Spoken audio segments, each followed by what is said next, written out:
can count.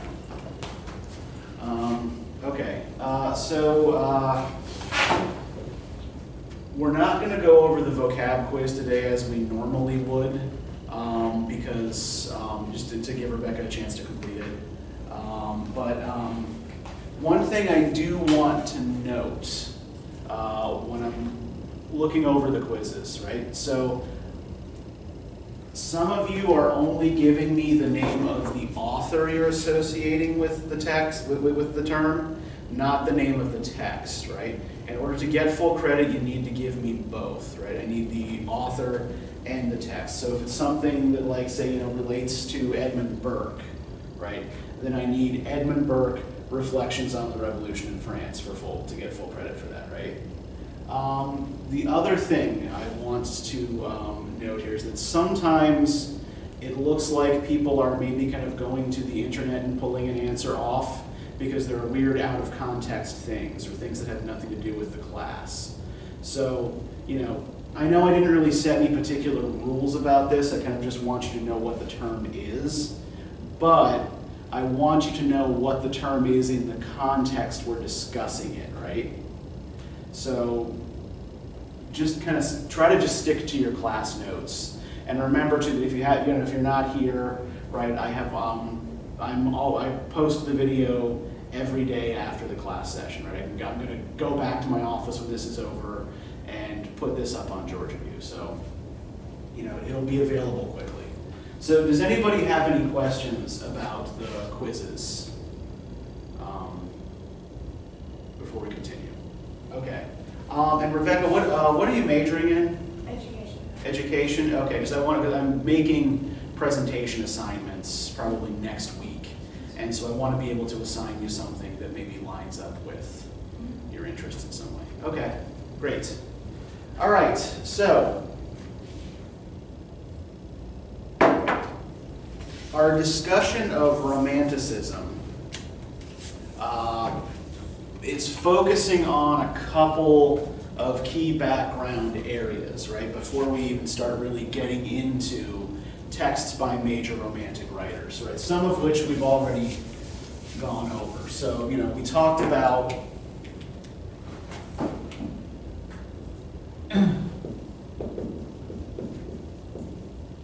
right, the philosophy of sensibility,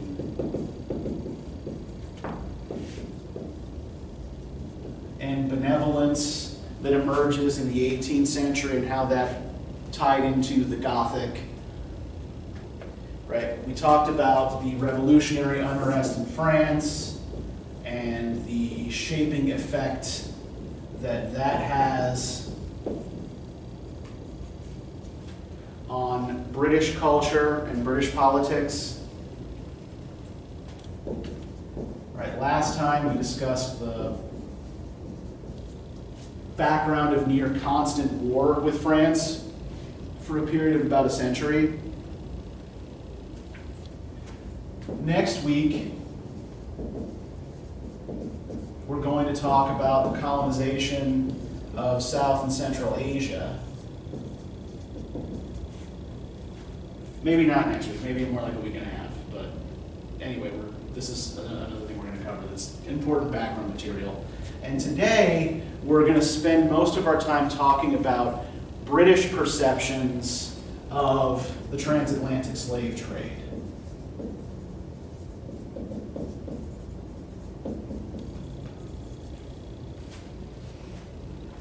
And this means that we are going to read a lot of things that are probably going to be a little bit emotionally difficult, right? Things that are going to be kind of troubling. So before I get started with kind of what I have prepared here, like, what did y'all think of the things that you read for today? Like, do you have any questions about it or any particular comments? Anything that particularly struck you or bothered you or interested you?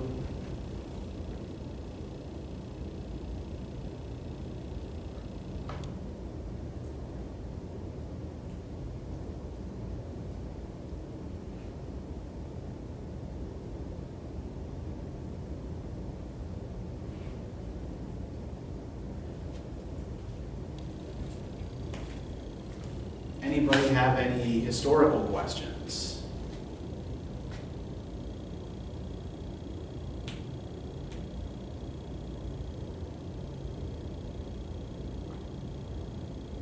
Okay. So then, I'm going to start with recent history.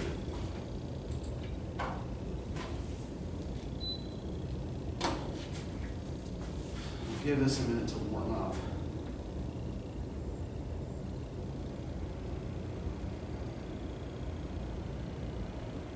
Okay, so this is a statue of a guy by the name of Edward Colston.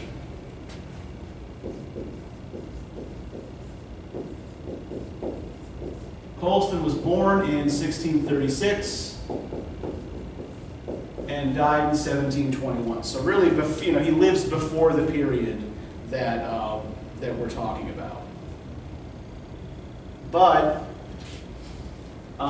he's important to our narrative here for a number of reasons, right? So Colston was an important merchant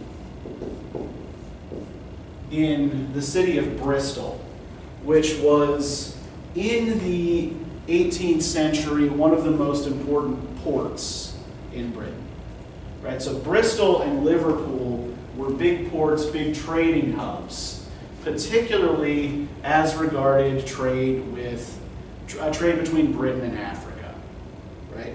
So Colston was generous with his money locally in Bristol, right? So he founded a girls' school. He funded a number of philanthropic organizations, and in his honor, in 1895, this statue was built. It stood in the city center of Bristol. Now, note that I said it stood. Why do you think I used the past tense there? Pardon? Yeah, it's not there anymore, right? It was torn down in 2020 by protesters. Because I'll give you 3 guesses where Edward Colston's money came from, and the first 2 don't count. Slave trade? Yes, Colston was a prominent slave trader. So the statue ended up not just removed from its pedestal, but actually tossed into the harbor. So for a couple of days, Google Maps showed the statue of Edward Colston closed in the middle of the water here. I mean, it's accurate, it's where it was. So since 2021,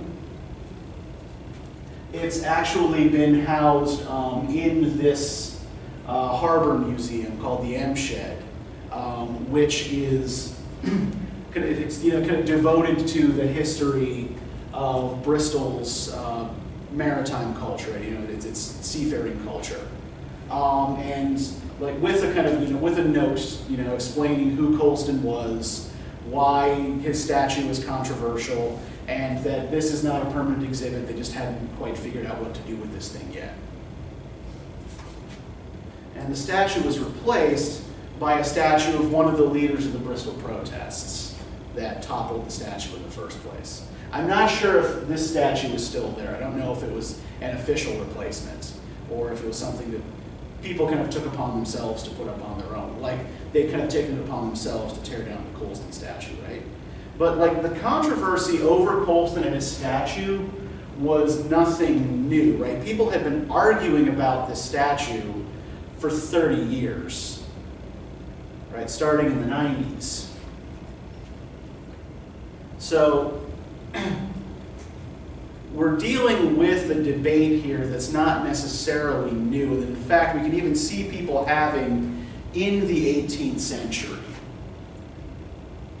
which is kind of where I want to take us back to from here, right? So Colston was a prominent investor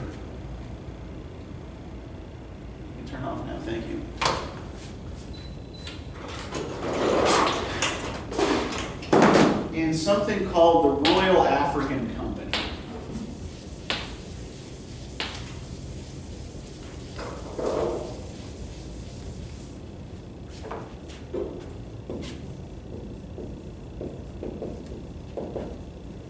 Now, we have actually mentioned the Royal African Company in this class before. Does anybody recall, or does it ring any bells?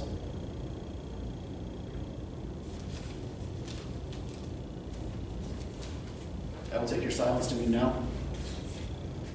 Okay, so the Royal African Company operates from 1660 until 1821. And it monopolized legally, right? It was actually given a royal charter. It monopolized British trade with West Africa.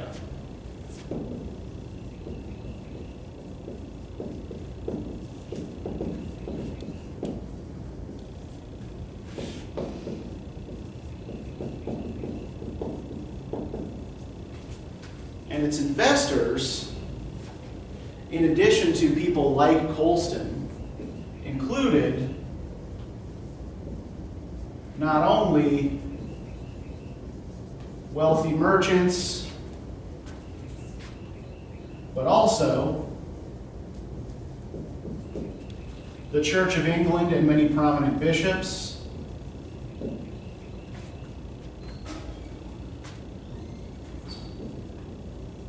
important cultural figures like the composer Georg Friedrich Handel. If any of you have ever heard, are you familiar with the Messiah? You hear like the Hallelujah chorus around Christmas. You're like Hallelujah, Hallelujah, Hallelujah, and so on and so forth. Yeah, that's Handel, and he was an investor in this company, and the royal family themselves.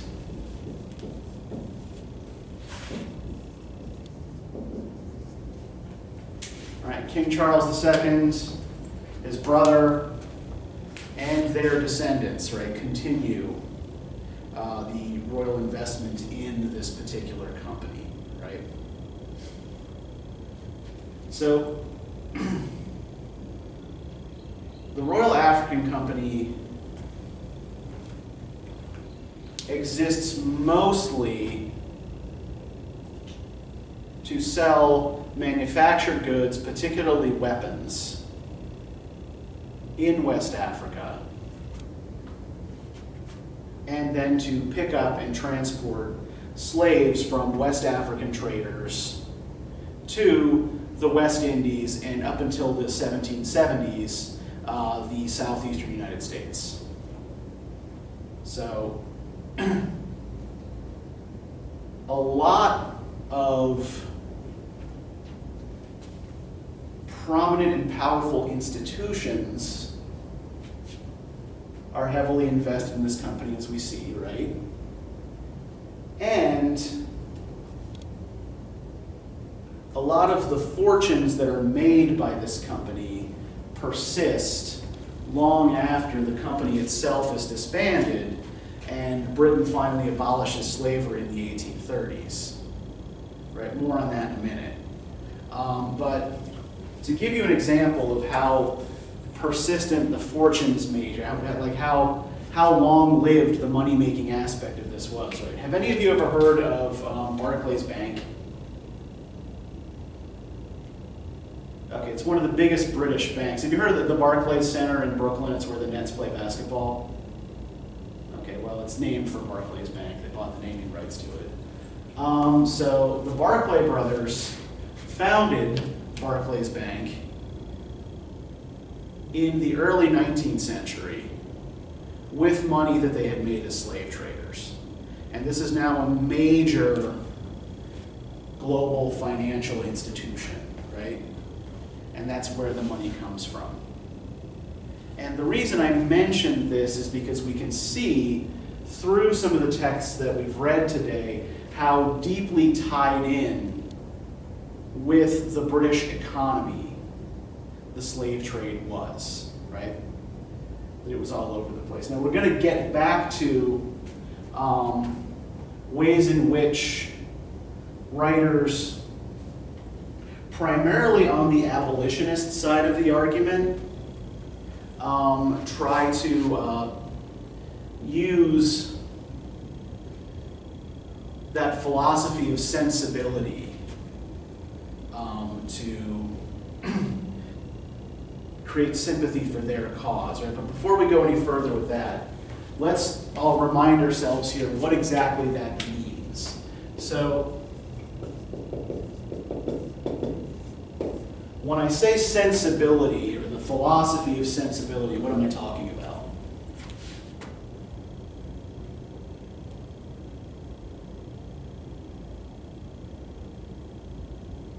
What did it mean in the 18th century if someone was possessed of sensibility?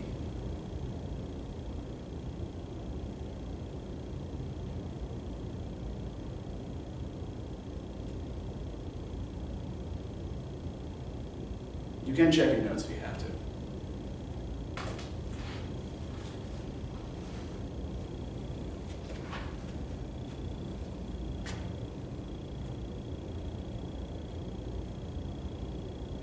The sensitivity to sense impressions.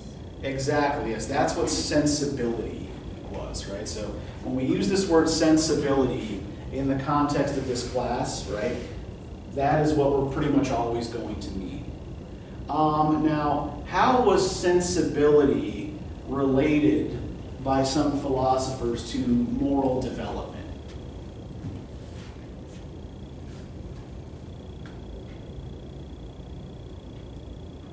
What did having a great deal of sensibility allow you to do that would help your moral development?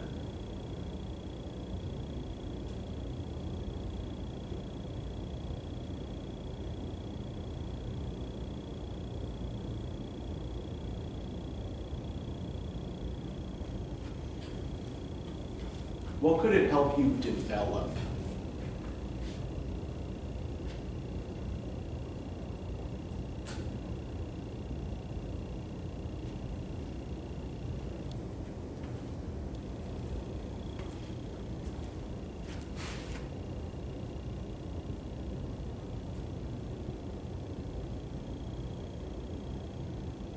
So,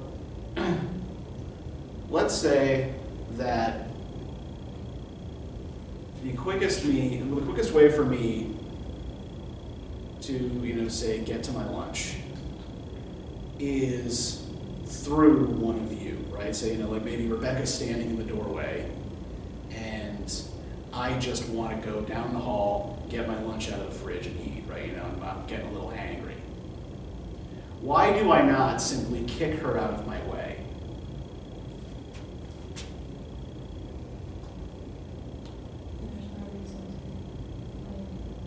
Yeah, you're hungry. Well, I actually do have a very good reason to kick her out of my way, right? Okay, right, yeah, my moral sense speaks against doing that, right? But the specific 18th century theory of moral development, right, says that the reason I don't kick you out of my way is because I can imagine how it would feel if you did it to me, right? It would hurt and it would be humiliating. And so I don't do it to you because I can imagine myself in those circumstances, right? So 18th century theories of morality are largely based on this idea of imaginative sympathy that's developed through sensibility, right? And the reason I feel the need to go over this again is because that's actually really, really important to what several of these writers, especially Thomas Clarkson, are trying to do. And it's very much what Oluda Equiano is going to be doing in the text you're going to be reading for Wednesday, right? He's trying to build imaginative sympathy in the reader, right? And one technique that writers often use to do this is called defamiliarization.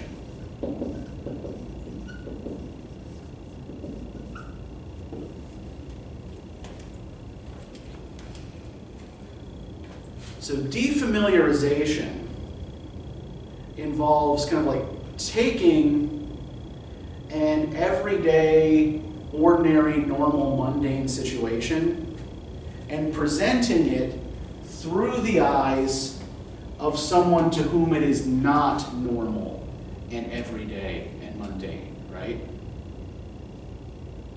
So we can actually kind of, I think, find an example of this in the Clarkson piece if we all turn to page 99.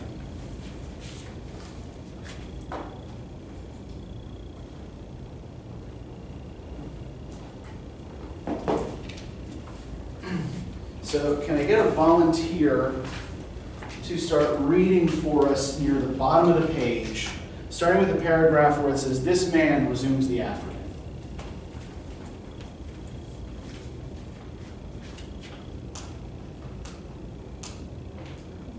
Either of you. It doesn't matter who you do.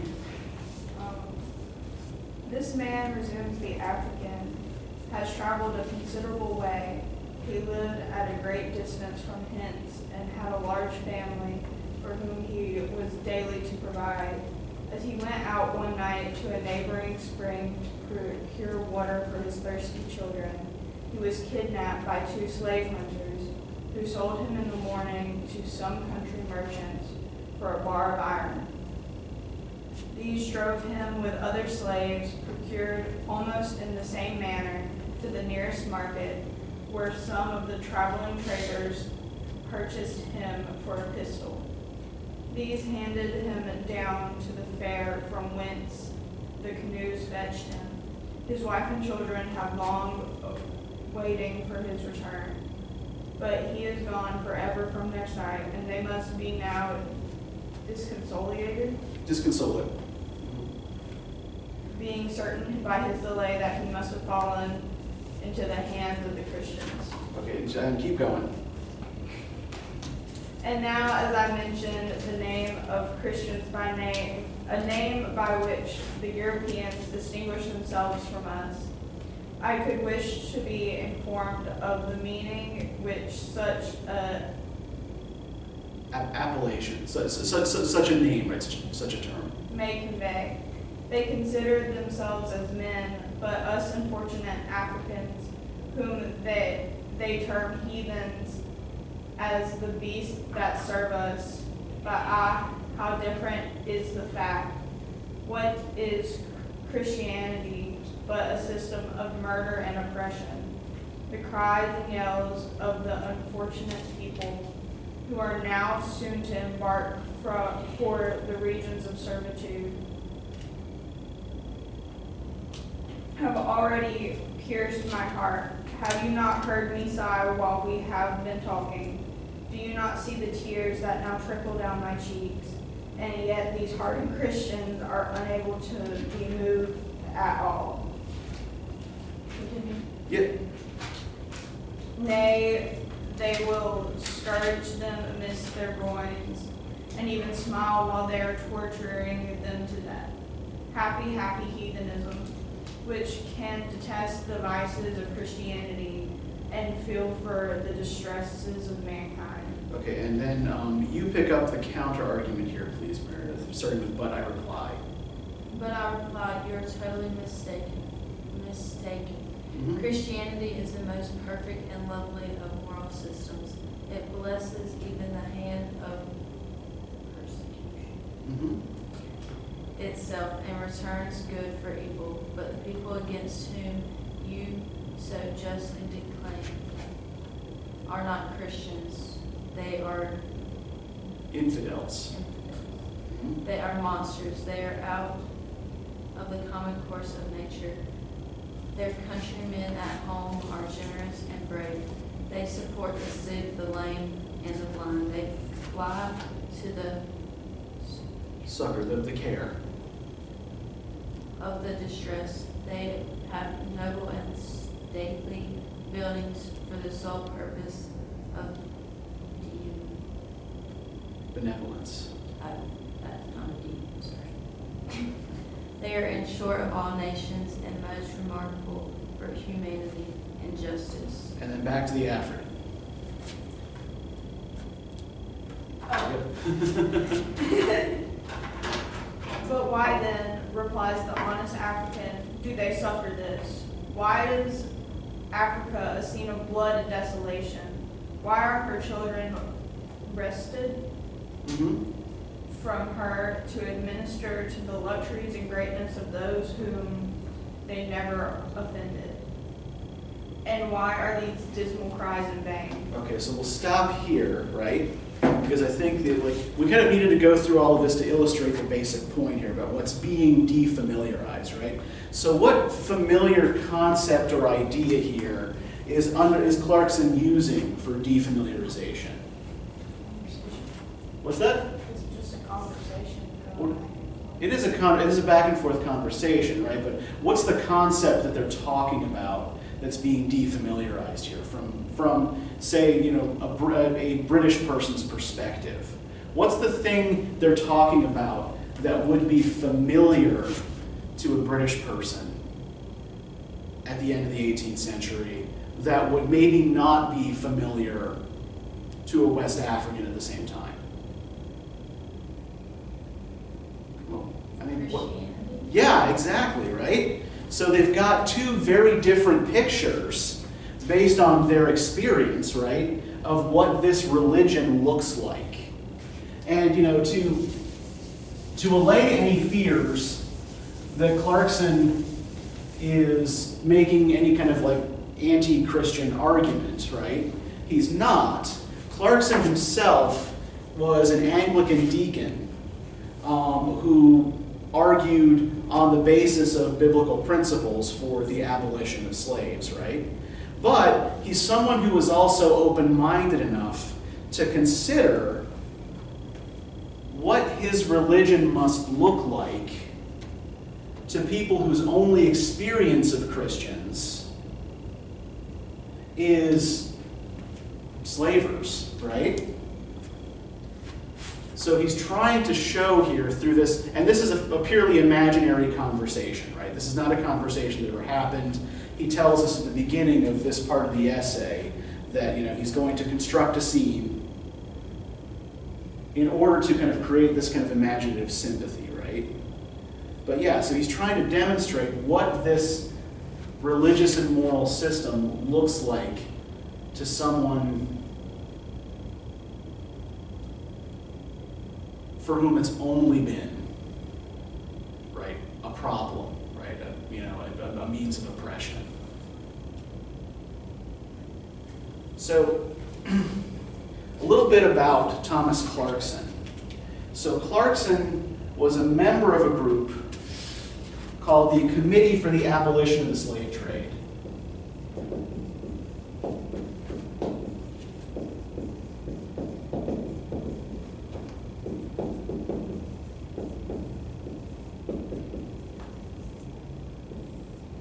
And this is a group that's founded in 1787.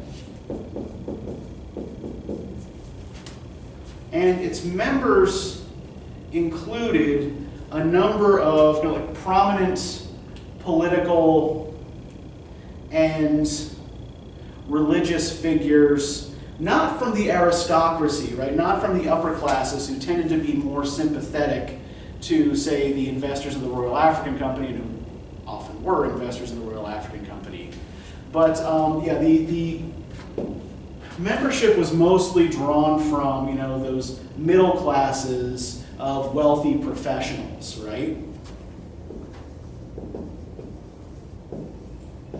So, these were guys, by and large, with university educations, in professional positions, but who didn't own land or have titles. So, other members of this group included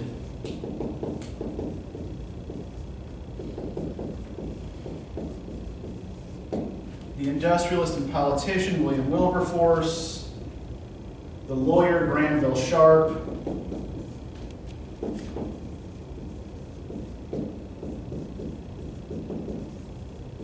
and the industrialist Josiah Wedgwood.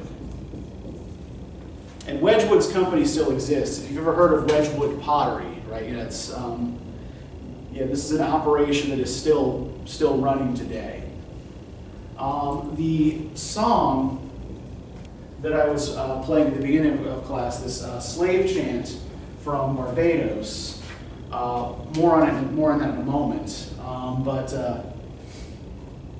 it was found a couple of years ago amongst Granville Sharp's papers, and then kind of transcribed into modern musical notation and then recorded. But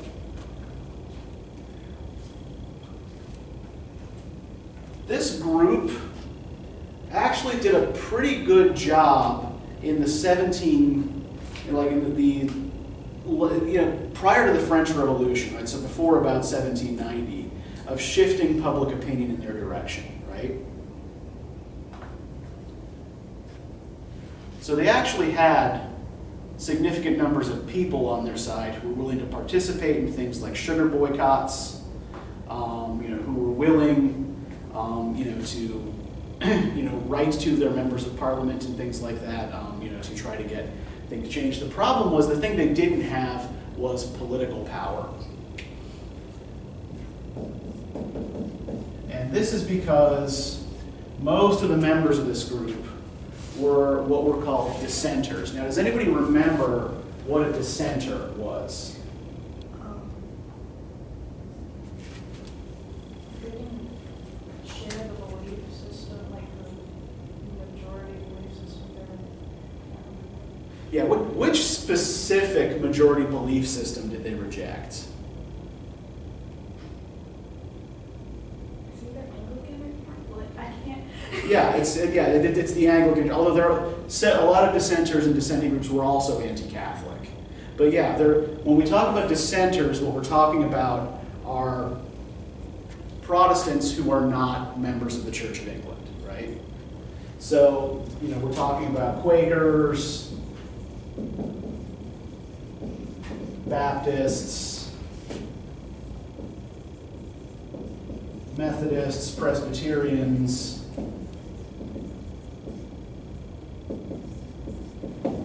and so forth. And why would dissenters, does anybody remember why dissenters would lack political power? What did you have to do in order to take a seat in Parliament? You have to be a part of the church. Yeah, you had to be a member of the Church of England, right? Because you had to be willing to take an oath that said you believed that the British monarch was both the head of the British state and the head of the church, right? And if you were a Catholic or a dissenter, you would not be willing to do that. So Wilberforce actually did have a seat in Parliament, but he was just about their only guy, right? And so he introduced a number of anti-slavery bills, all of which went nowhere because he just wasn't able to get the votes, right? Now, we also have to remember that Parliament at the end of the 18th century is a really unrepresentative institution, right? We're not talking about a democracy here. Does anybody recall from the first lecture about what percentage of British people were actually able to vote for their member of Parliament at the end of the 18th century?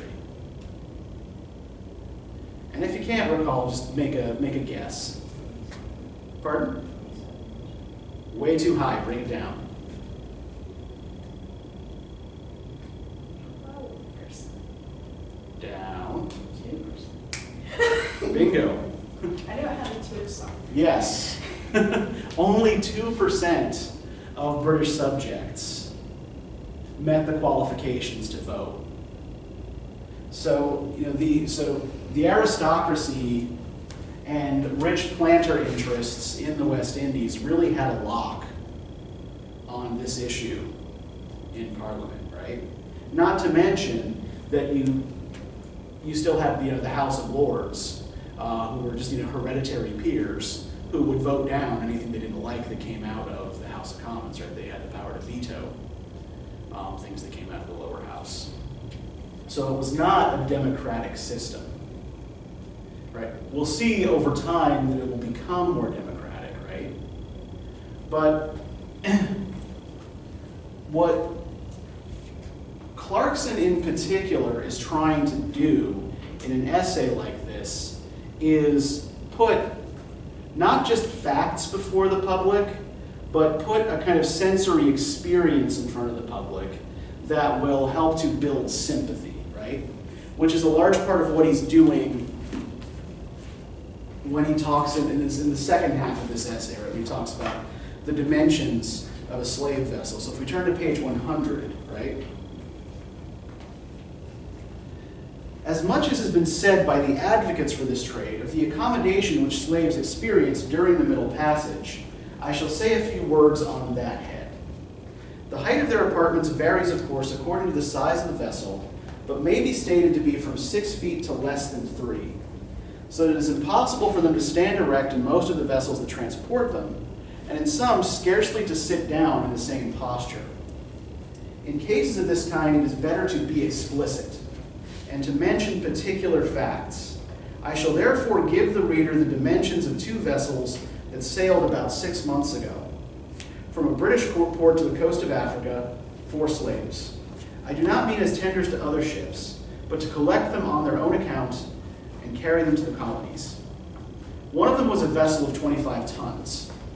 The length of the upper part of the hold, or roof of the rooms where the slaves are to be confined, was 31 feet.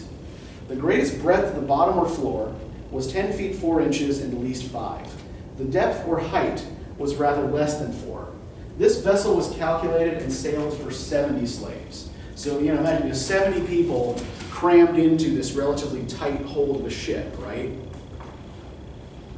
And it's not just the people who are down there. There's also the ship's other cargo, provisions for the crew, and all kinds of stuff that's crammed in there with them, right? It is clear that none of the unfortunate people, perhaps at this moment on board, can stand upright, but that they must sit down and contract their limbs within the limit of little more than 3 square feet during the whole of the Middle Passage. I cannot compare the scene on board this vessel to any other than that of a pen of sheep, with the difference only that the one have the advantages of a wholesome air, while that which the others breathe is putrid. So, what do you think he's doing? Why do you think he's comparing this to a pen of sheep? Okay, yeah, he's trying to build sympathy, right? But what's the comparison he's trying to make here? Yeah, you got people who are being treated like animals, right? And who's actually being treated better? The people or the animals? Yeah, the animals at least get fresh air, right? That the people are kind of stuck and crammed in these diseased quarters, right? They've only got 3 square feet in which to, in which to exist, right? For a period of about 6 months. So,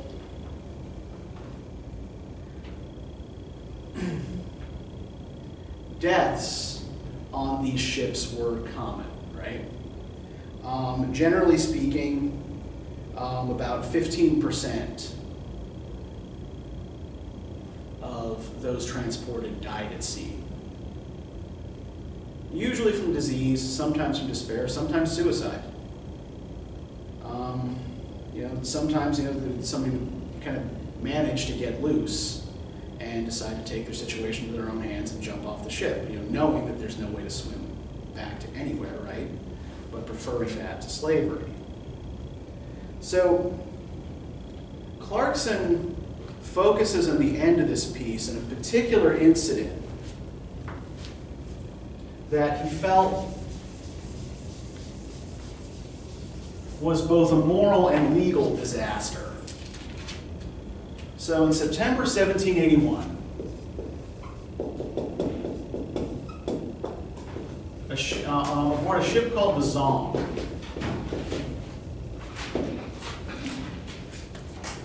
there was an outbreak of illness among the slaves, and several of them died. The captain, realizing that he was going to lose a lot of money if so many of his cargo died of disease, decided to nip the problem in the bud by taking a large group of the slaves, those who seemed the sickliest and least likely to survive, and simply throwing them overboard. So he justified this by saying that there was a drought, there was a lack of water, right?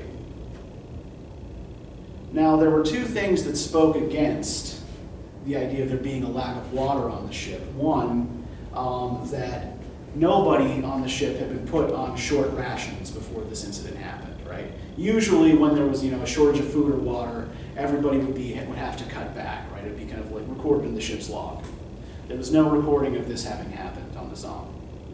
The other issue is that the day after the captain started throwing people overboard, there was an enormous rainstorm. So the idea that there was a shortage of water led people to investigate what had happened aboard this ship. And when the captain of the Zong was brought to trial, do you think he was brought to trial for murder?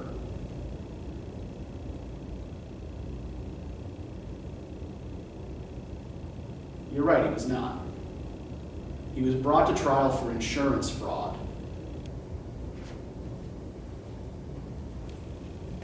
Because he had destroyed cargo, right? The law did not recognize the slaves aboard the ship as people. And so he was brought to trial for defrauding the insurance company that had underwritten his voyage, and convicted. But this also brings up another issue that I want us to be thinking about as we look at these texts and as we look at Equiano for next time, right? So there's a French anthropologist who has studied slavery in detail by the name of Claude Miassot. And I'm never really quite sure how to pronounce his last name, but this is how you spell it. And Miassot makes a distinction between what he calls the condition and the state of slavery. Right? So when we talk about condition, what Miassot says we mean, right, the material conditions of care under which a slave is kept, right?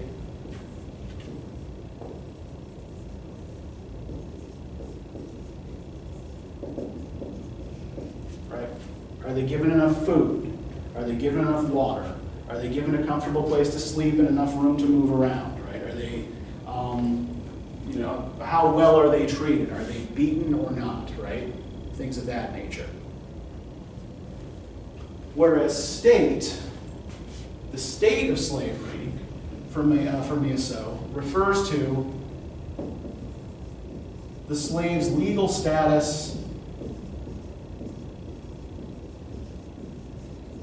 as someone else's property. And so a big part of his argument is that we often focus too much on the condition side of this, right? And not enough on the state side of this. That, it maybe doesn't matter so much what sorts of material conditions someone is kept under if they are legally someone else's property, right? Thus, like a non-person, if the law treats them as a thing. Does this make sense? Is everybody with me? And so, what Clarkson is doing here in a way is transitioning from an argument about condition, right? These are the conditions under which the transported slaves are kept, to one about state, right? That these are people whose rights are so limited that killing them isn't legally murder. So again, this is all pretty dark and unpleasant stuff, right? For a Wednesday afternoon, especially given the shittiness of the weather. which I'm sure is darkening all of our souls today. But it is really important to understand that this is what's going on in the background of, much of the great cultural achievements of the Romantic period, right? A lot of it is financially underwritten by Britain's participation in the slave trade, right? A lot of the money that allows certain writers to live, lives of leisure and lives of the mind, comes from the ownership of slave estates in the West Indies that they never see or directly take a hand in running. But it's kind of the invisibility of these places to the average Briton is also a big part of Clarkson's argument, right? So if we turn back to that first part on page 100, after the African expresses to him his opinion of Christianity, Clarkson says, "Alas, I reply again, can the cries and groans with which the air now trembles be heard across this extensive continent? Can the southern winds convey them to the ear of Britain? If they could reach the generous Englishman at home, they would pierce his heart as they have already pierced your own. He would sympathize with you in your distress. He would be enraged at the conduct of his countrymen and resist their tyranny." So why is Clarkson here? What does he seem to be arguing about why people allow this to continue? Yeah, they simply don't know, right? It's like, if my countrymen knew, right, we would not allow this to continue. But then the next sentence, right, the sentence that ends this segment of the essay, "But here a shriek unusually loud, accompanied with a dreadful rattling of chains, interrupted the discourse." So what does that do to Clarkson's argument about people in Britain simply not being able to hear this?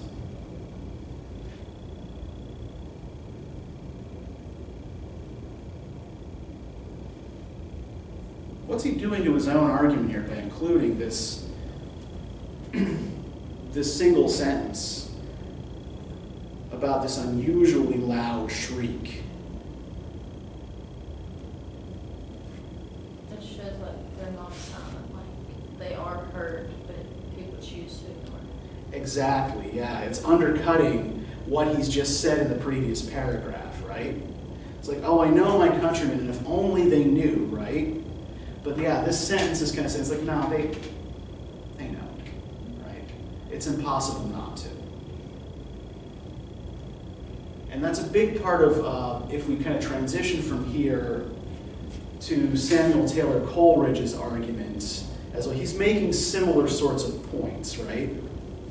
That what props this system up is Britain's hunger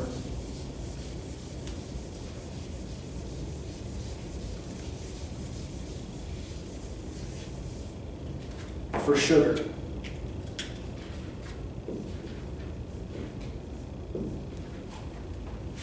Right? It's the sugar trade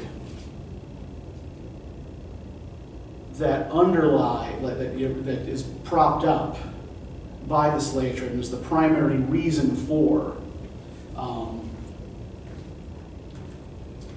the importation of slaves into the West Indies from Africa, right? So let's think about sugar, right? As a commodity.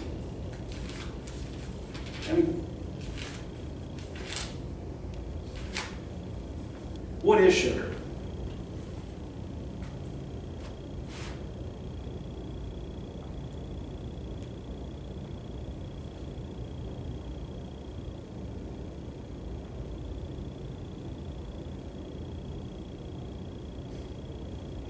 What does it do? What do we use it for? Yeah, it's a sweetener, right? Yeah, and the best sugar is made from the sugarcane plant, right? But is sugar something that anyone needs? No. In fact, prior to the 18th century, practically no one, at least in Europe, ate sugar in anything, right? So sugar is a luxury crop.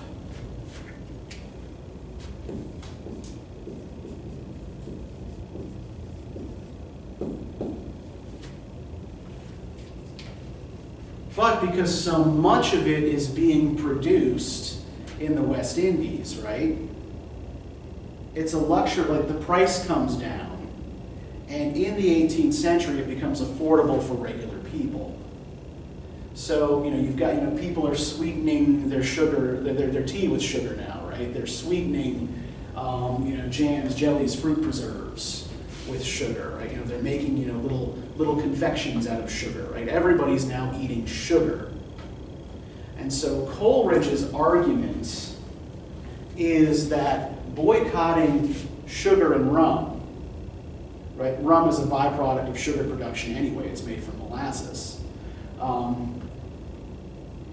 would grind the slave trade to a halt, right? So we're going to be spending a little bit more time with Coleridge in the next couple weeks. But what I'd like you guys to do for a minute, I have to run down the hall for a second because I drank too much coffee. So what I'd like you two to do in the couple of minutes that I'm gone is look over the final paragraph of Coleridge's essay on page 117. And I want you to try to pick out there what he's saying in this about sensibility and these themes of sensibility, right? And what sensibility is and isn't good for. And then we'll talk about that when I come back, okay?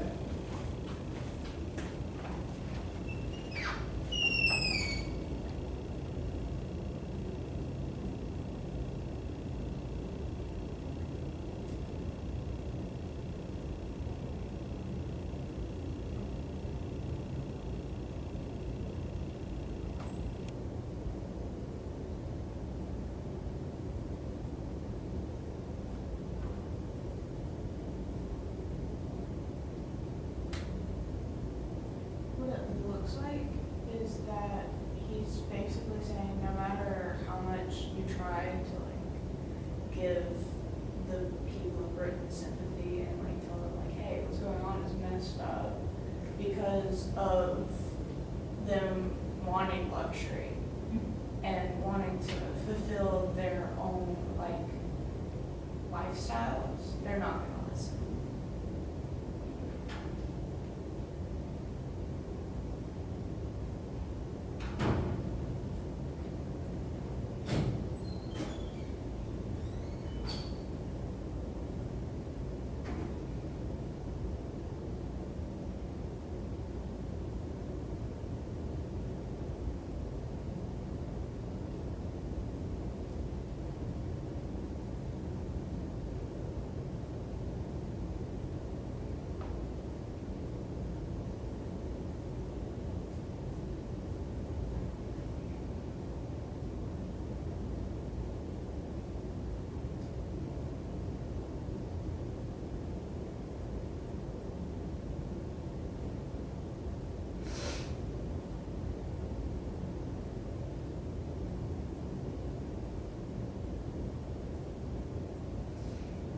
Also, it could just be because I don't understand the wording. It could also, the very end bit of it, sound like he's saying that, even if they don't think they could do anything about it.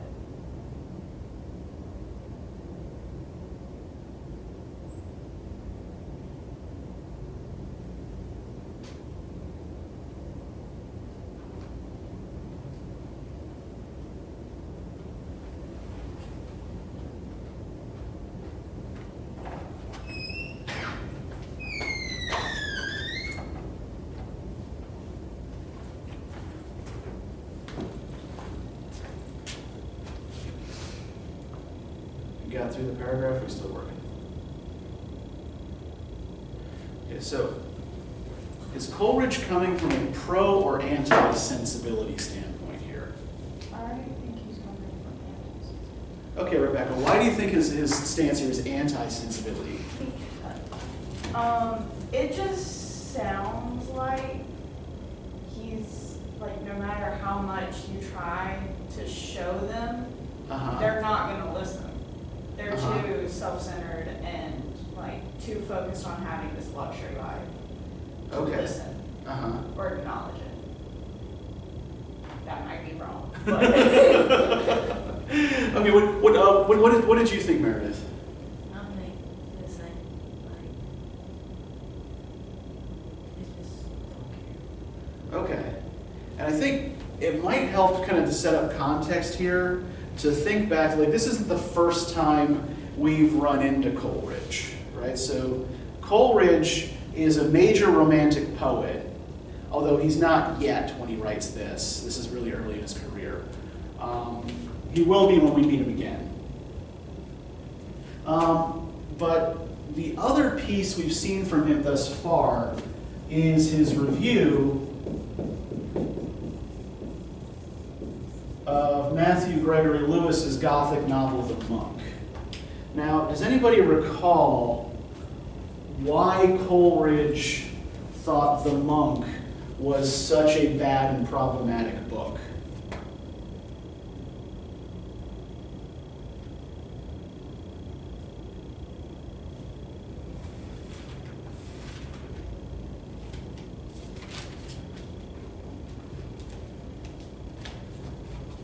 Just going to take us back to page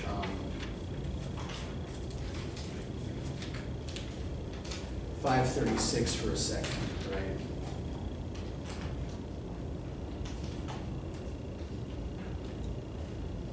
The final paragraph of his review here. A more grievous fault remains, a fault for which no literary excellence can atone, a fault which all other excellence does but aggravate, as adding subtlety to a poison by the elegance of his preparation. Mildness of censure would here be criminally misplaced, and silence would make us accomplices.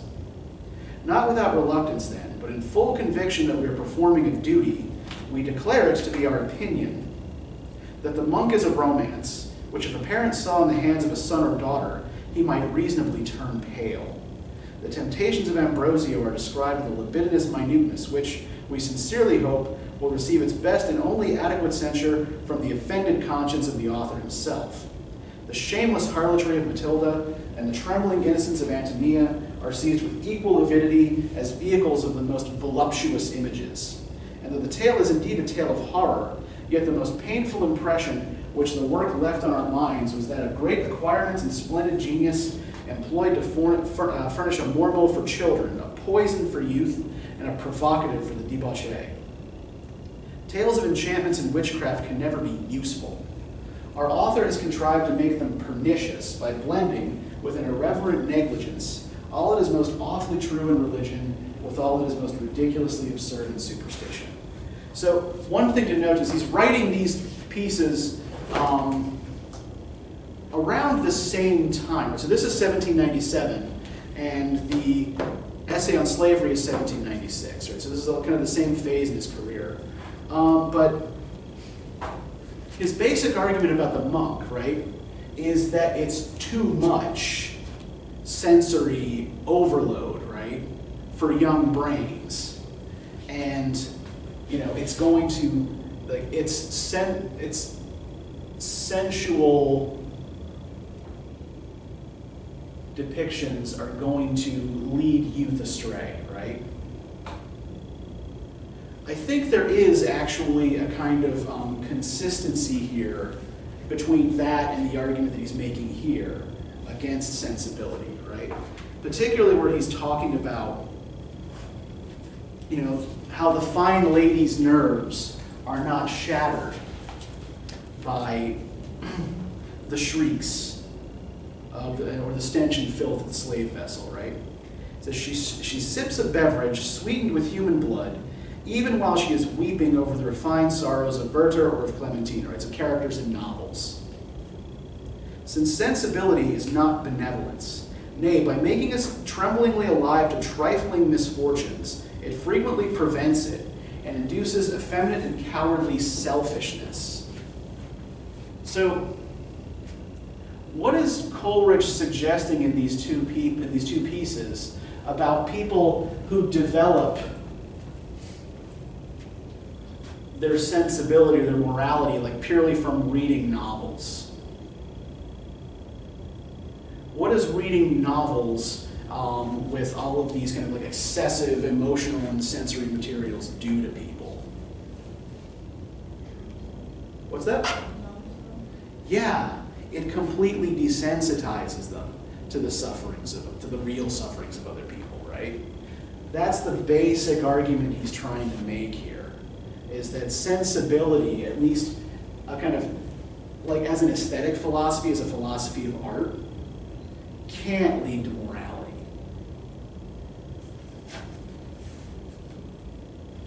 Reading novels doesn't make you more generous, according to Coleridge, right? It doesn't make you care more about other people. Although the interesting thing is that there is actually some neuroscience research done in the last 20 years that suggests that it does.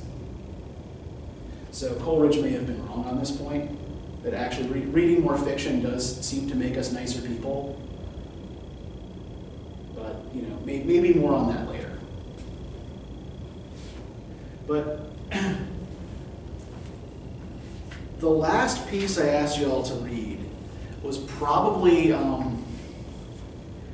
it's not, I think, in language the most difficult, but it's probably the one that's most alien from contemporary sensibilities, right? This William Cobbett piece. So Cobbett is writing from a pro-slavery perspective, right? He's writing to argue for the continuation of the slave trade. And there were typically three arguments, or three kinds of arguments, that pro-slavery writers in this period tended to make.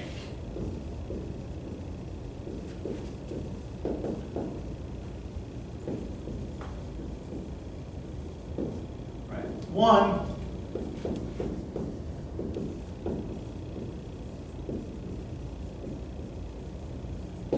was the scriptural argument. Right? They would cite, passages in the Bible which seemed to excuse the practice of slavery and the fact that biblical figures owned slaves as reasons why the slave trade was fine and good and religiously sanctioned, right?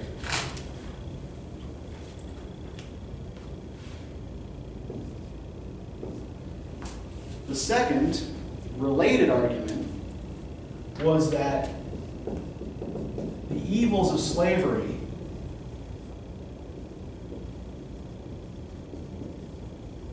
were compensated for by the conversion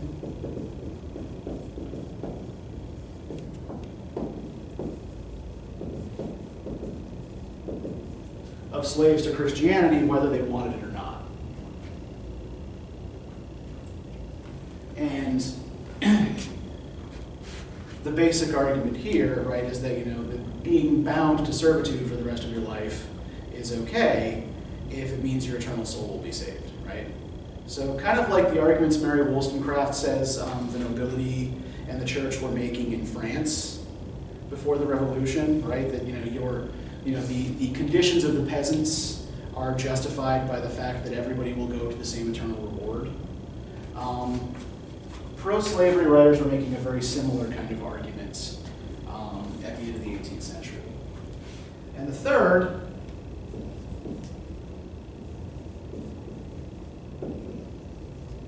was that slavers were actually rescuing Africans from squalid conditions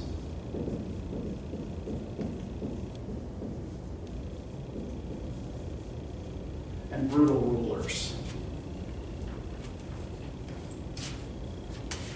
And we can see Clarkson in particular pushing up against these latter two arguments, right? It's like, okay, you want to talk about the conditions under which people live, right? Let's look at, how people are crammed into this ship and how many actually survive the crossing, right? Cobbett, in this piece, is focused partly on a religious argument and partly on a political argument, right? So we tend to associate pro-slavery attitudes in this period with the conservative aristocracy, right? People who don't want things to change. Cobbett was a writer who largely supported the political radical working class. And one of his beliefs was that, one of his animating beliefs, that people like William Wilberforce and Josiah Wedgwood, who were prominent abolitionists, wanted to free slaves in the West Indies, but weren't willing to pay workers in their own factories a decent living wage, and were contributing to squalid lives among the working classes in England. Now, he doesn't get to anything quite so sophisticated in this, right? This is pretty early in his career. But let's look and see kind of like what what the essence of his argument is. So on page 118, right, that the sacred scriptures of the Old and New Testament authorize a slave trade, your lordship dares not deny. So he's framing this as a letter to the Archbishop of Rochester, who was himself an investor of the Royal African Company. Nay, my lord, you must allow that they do more. Under the law, the slave trade is in a manner commanded by God Almighty, and under the gospel dispensation, the holding in slavery persons purchased as slaves is not only mentioned by our blessed Savior and his apostles without censure or disapprobation, but rules are given by St. Paul in 1 Peter how slaves ought to demean themselves to their masters. If the purchasing slaves be now inhuman and unjust, it must always have been so, and the keeping persons in slavery, so unjustly acquired, must have been equally so. And your lordship must either allow the purchase and possession of slaves to be consistent with the law of God, unless you can show when that law was abrogated, or acknowledge that the patriarchs, prophets, apostles, martyrs, saints, confessors, fathers, and bishops of the Church of God, both under the law and the gospel, who have purchased, sold, or possessed slaves, both bondmen and bondmaids, have acted with cruelty, oppression, inhumanity, and injustice. Such an opinion would be directly contrary to those doctrines which your lordship teaches, and which you and Mr. Wilberforce profess to believe. This notable discovery of the inhumanity and injustice of the slave trade has never been made until the present era of anarchy and confusion, wherein impious men have presumed to set up their own ideas of humanity and justice in contradiction to the laws of God as the standard of perfection. So a lot of his language here actually kind of sounds like Edmund Burke, right? That we've got these idealists running around trying to overturn everything that people have long regarded as natural, right? But what seems to be his primary argument here for why slavery is just and acceptable?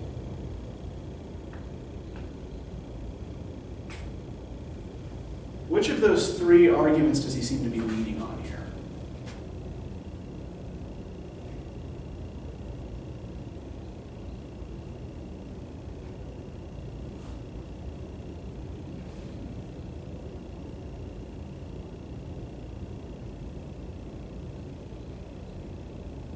It might help if we think about this as being kind of similar to Burke, right? So what did Edmund Burke believe was the source of English people's traditional liberty? I've actually given you the answer in the question there.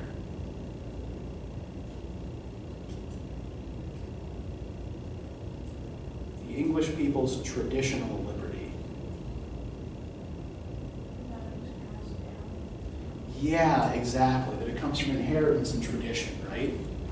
And if slavery is to be declared unjust now, right, it represents exactly the kind of departure from tradition that Burke was complaining about, that the French Revolution represented, right? So we're about out of time, so we may pick a little bit of this up next time when we talk about Olude Equiano, because we're going to be covering similar ground, right? Equiano's autobiography is actually, it's one of the first modern autobiographies written in English, and it was written by a former slave who manages to purchase his freedom.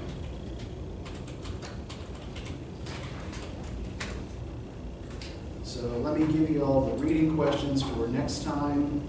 You can write these down, and then you may be on your merry way.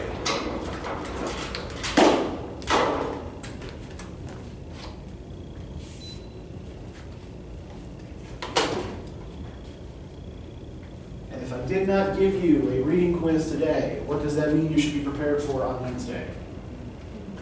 Yes.